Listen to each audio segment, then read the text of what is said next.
1960년 강원도 평창에서 9남매 중 막내로 태어난 심순덕이라는 분이 계십니다.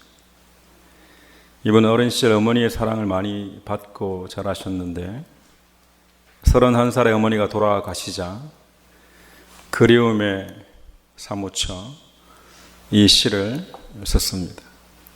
제목은 엄마는 그래도 되는 줄 알았습니다. 내용을 잠깐 요약해 보면 엄마는 그래도 되는 줄 알았습니다. 하루 종일 밭에서 죽어라 일해도 엄마는 그래도 되는 줄 알았습니다. 찬밥 한 덩이로 대충 부뚜막에 앉아 점심을 때워도 엄마는 그래도 되는 줄 알았습니다. 한겨울 냇물에 맨손으로 빨래를 방망이질해도 엄마는 그래도 되는 줄 알았습니다. 배부르다, 생각 없다, 식구들 다 먹이고 자신은 굶어도 엄마는 그래도 되는 줄 알았습니다. 아버지가 화내고 자식들이 속 썩여도 전혀 끄떡없는 엄마는 그래도 되는 줄 알았습니다. 외할머니 보고 싶다. 외할머니 보고 싶다. 그것이 그냥 넋두리인 줄만 한밤중 자다 깨어 방 구석에서 한없이 소리 죽여 울던 엄마를 본 후론 내가 엄마가 되고 엄마는 낡은 액자 속 사진으로만 우리 곁에 남아있을 때 비로소 엄마는 그러면 안 되는 것인 줄 알았습니다. 우리는 우리에게 익숙한 것들에 대해서 너무 당연하게만 여기는 경향이 있습니다. 공기도 물도 너무 당연하게 생각하는 것처럼 때로는 그 누군가가 우리 옆에 있다는 것에 대해서도 너무 당연하게만 생각합니다. 그래서 언젠가 부모님을 먼저 하늘나라에 보내고 나면 그제서야 후회하기도 하고 그제서야 더욱 그리워하기도 하는 것입니다. 이제는 액자 속에 계시는 아버지, 어머니를 그리워하는 자신을 보게 됩니다. 여러분은 감사에 대해서 어떻게 생각하십니까? 감사는 하면 참 좋은 것이지만 하지 않아도 큰 문제가 되지 않는 그런 것으로 생각하기가 쉽습니다. 감사하는 삶은 구원받는 것만큼 중요한 것이 아니라고 생각합니다. 그런데 성경은 구원과 감사가 별개의 것이 아니라고 말씀하십니다.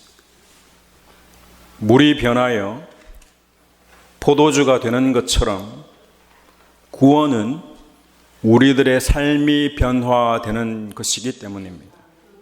불평만 했던 우리의 삶이 변화되어 감사하는 사람이 되기를 축원합니다. 구원은 하나님이 저와 여러분에게 선물로 주신 것입니다. 구원을 위해 우리가 할 수 있는 것은 아무것도 없습니다. 그럼에도 불구하고 성경은 구원받은 자의 삶에 대해서 끊임없이 말씀하십니다. 구원받았으니 끝이라고 하지 않으십니다. 구원받은 이후의 삶에 대해 수없이 기록해 놓으신 것입니다. 우리에게 구원에 대한 교리를 잘 설명하고 있는 로마서와 에베소서에서도 마찬가지입니다.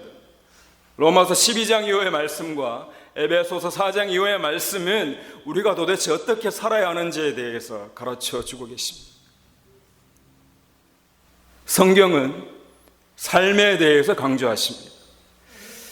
그렇다고 해서 이런저런 삶을 살아야지만 구원을 받을 수 있다는 조건으로서의 행함이 아니라는 것입니다.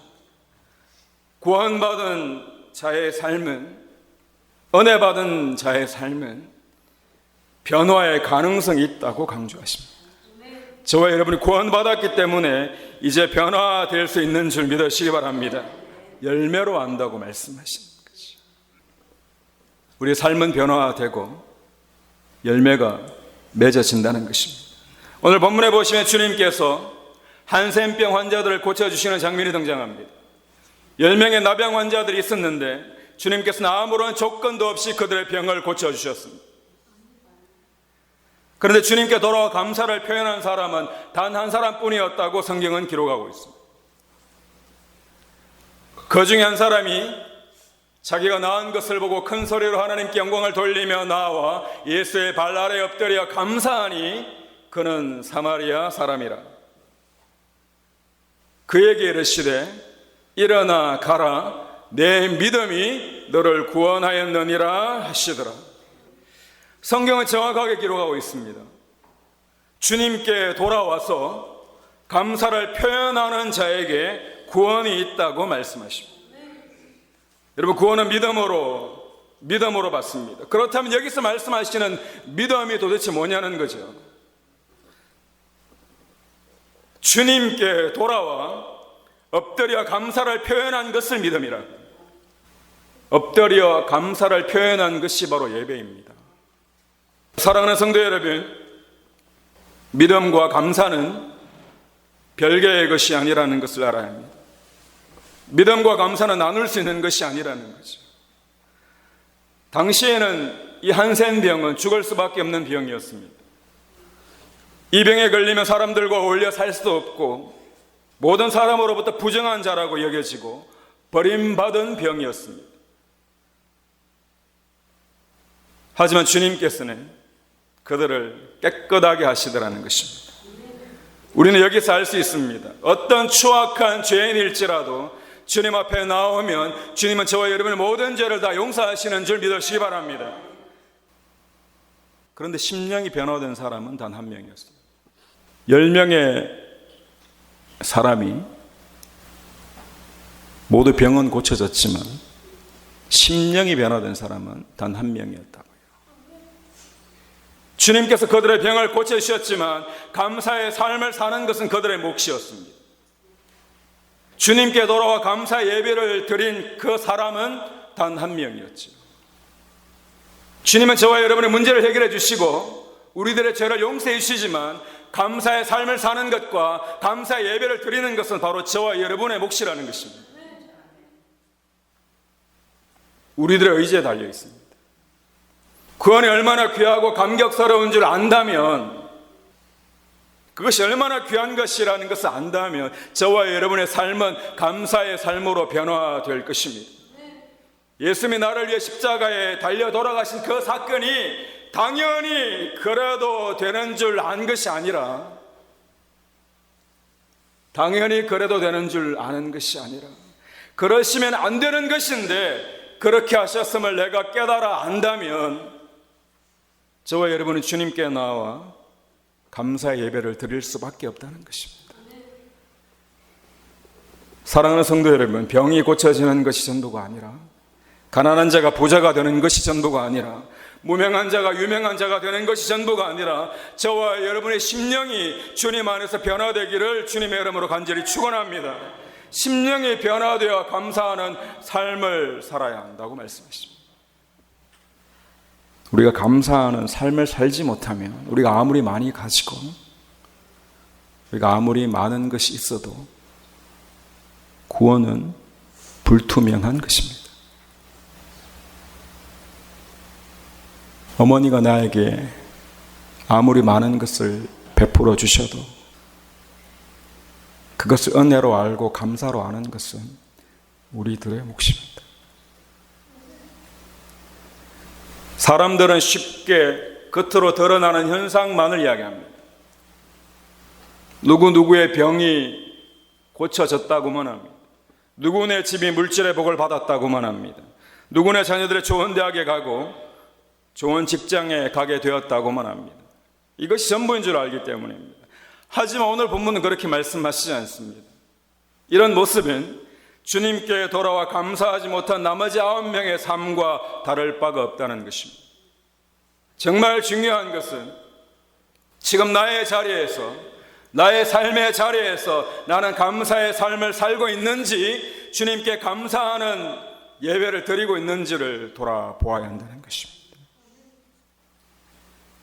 구원은 삶의 태도가 변하는 것입니다.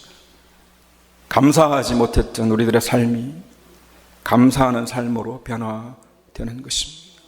그래서 은혜를 받으면 어머니의 은혜에 더 감사하게 되고 부모님을 공경하게 되어집니다. 내게 무엇을 해 주신 것을 손꼽으며 감사하는 것이 아니라 존재 자체로 감사하게 되어지는 것입니다. 출애굽한 이스라엘 백성들은 모두가 똑같이 광야에 있었습니다.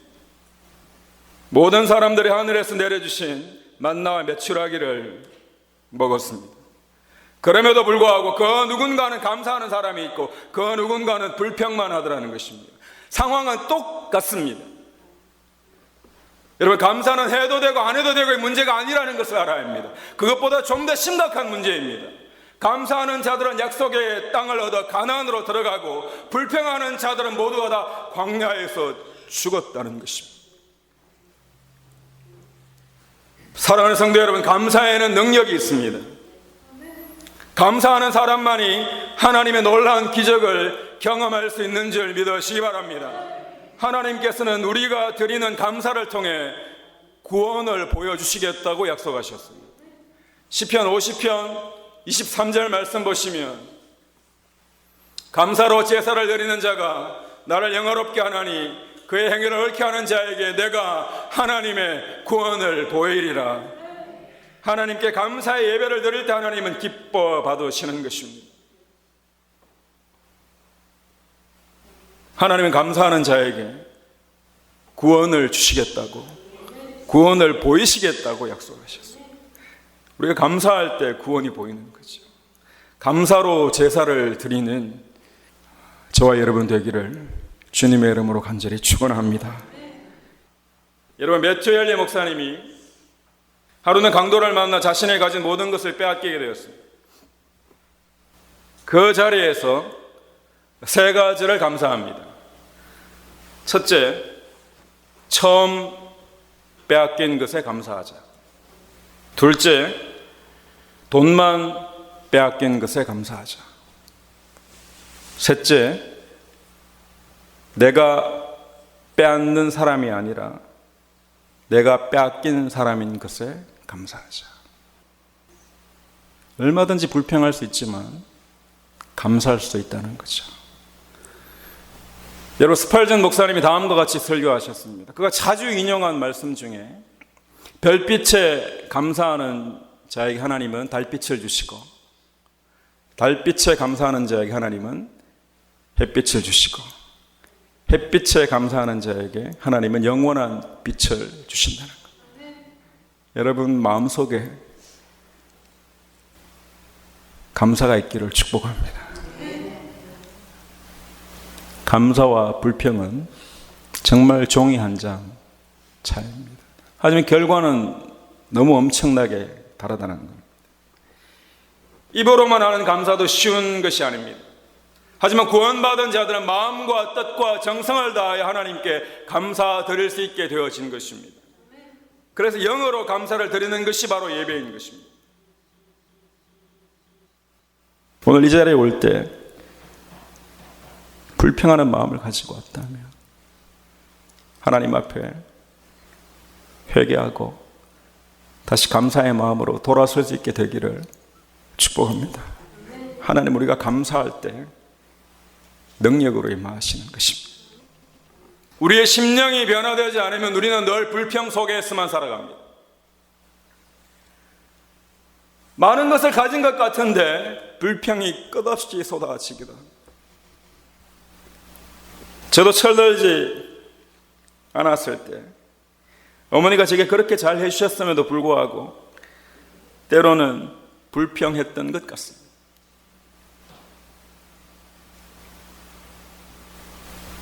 철이 들고 나니 어머니께 죄송한 거죠. 여러분, 모세같이 훌륭한 지도자가 있어도 고라 자손들은 항상 불평합니다. 그리고는 모세에게 반기를 들었습니다. 사무엘같이 훌륭한 영적인 지도자가 있어도 사울 왕은 날마다 다윗과 비교하며 자신이 왕임에도 불구하고 불평과 불평을 합니다. 그렇게 살다가 하나님을 떠나는 거죠. 사울 같은 목회자가 있어도 고린도 교회는 서로 잘났다고 다투며 서로를 향해 불평만 늘어놓았습니다. 심지어 예수님과 함께 살아도 가룟 유다 같은 자는 예수님이 하시는 일에도 끝없이 불평했습니다. 불평은 죄인의 모습입니다. 가볍게 여길 문제가 절대로 아닙니다. 여러분 입술에 끊임없이 불평이 쏟아진다면 주님 앞에 돌아오시기를 축원합니다. 주님이 우리의 죄를 사해 주셔도 감사의 제사를 드리는 것은 저와 여러분의 몫입니다. 누구 때문이라고만 하지 마십시오. 주님 우리와 항상 함께 하시기에 우리들 앞에 악한 자가 있어도 저와 여러분은 감사할 수 있는 줄 믿으시기 바랍니다. 모두가 불평만 하고 있는 그 자리에 저와 여러분이 감사의 노래를 할 수 있다면 그 자리에서 하나님의 영광을 보게 될 것입니다. 감사는 쉬운 게 아니에요. 하지만 성령 하나님이 도우시기에 우리는 할 수 있는 줄 믿으시기 바랍니다. 여러분, 다니엘이 예루살렘을 향해 하루에 3번씩 기도했습니다. 다니엘은 포로로 잡혀온 사람이었습니다. 노예 출신이고 자신을 무시하고 괴롭히고 시기하고 질투하는 사람들이 날마다 죽일 것을 계획하고 있습니다. 그럼에도 불구하고 다니엘은 그들을 제거해 달라고 기도하지 않습니다. 하나님, 나는 왜 노예 신세입니까? 나는 왜 가난하고 힘없는 나라에 태어나게 하셨습니까? 그렇게 자신의 신세를 한탄하지도 않습니다. 왜 내 부모는 이 모양입니까? 라고 한탄하지도 않습니다. 다니엘은 도대체 무슨 기도를 하루에 3번씩이나 올려드렸습니까? 성경은 정확하게 기록하고 있습니다. 하루 3번씩 무릎을 꿇고 기도하며 그 하나님께 감사하였대요.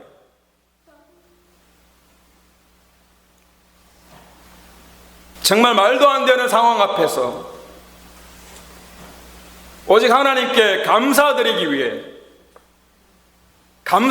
위해 자신의 목숨을 걸고 기도하더라는 것입니다.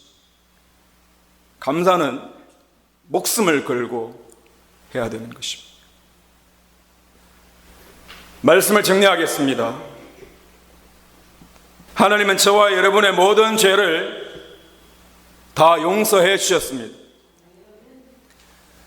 우리 인생 가운데 있는 수없이 많은 문제들도 주님께서 다 해결해 주셨습니다. 그런데 우리는 스스로에게 질문해 보아야 합니다. 나는 지금 감사하며 살아가고 있는가?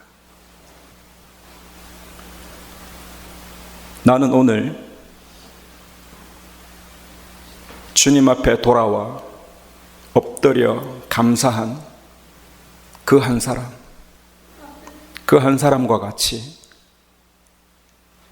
주님께 나와 감사의 예배를 드리고 있는가?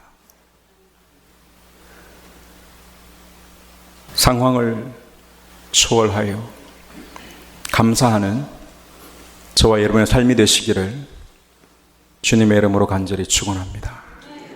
함께 자리에서 일어나셔서